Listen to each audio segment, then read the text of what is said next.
A surge in tobacco-related deaths is threatening China, the country's the world's largest number of smokers. However, China has failed to honor its commitment to a World Health Organization treaty that calls for strong tobacco control. But what blocks the anti-smoking campaign, as the tobacco-related health consequences are very serious in the country?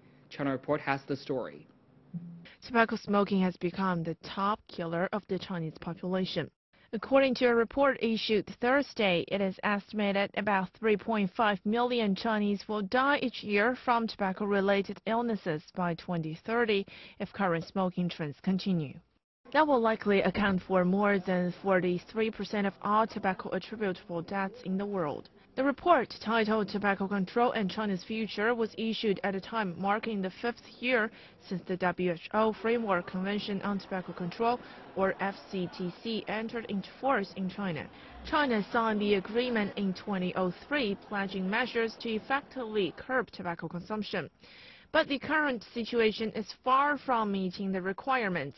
Up until now, there's no national-level law banning smoking in indoor public places and workplaces. Currently, there's no impelling legal system, especially no national-level law.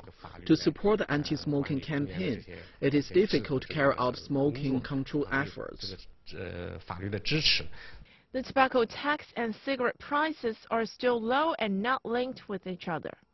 Moreover, many Chinese haven't fully understood the harm of smoking as well as passive smoking. People may know that smoking may harm health, but many of them have no idea about the exact hazard caused by smoking. Puffing a cigarette in public is normal in many Chinese cities. It's also a recognized social activity among men. In an interview with the CNC earlier in the southern Chinese city of Guangzhou, a local resident said, I agree to ban smoking in some places like KTV or restaurants, but I also think it might cause much inconvenience, as it's pretty natural for us to smoke when dining with friends.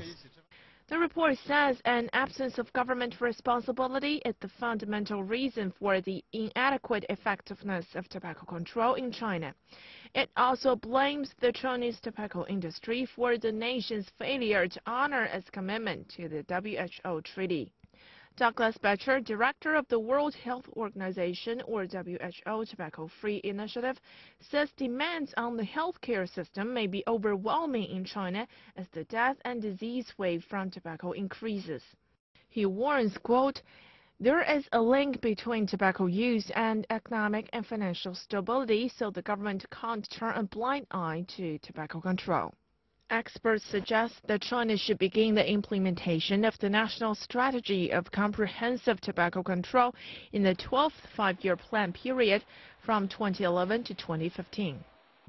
China is the world's largest cigarette producer and consumer. There are about 300 million smokers in the country, and nearly 60% of Chinese men smoke.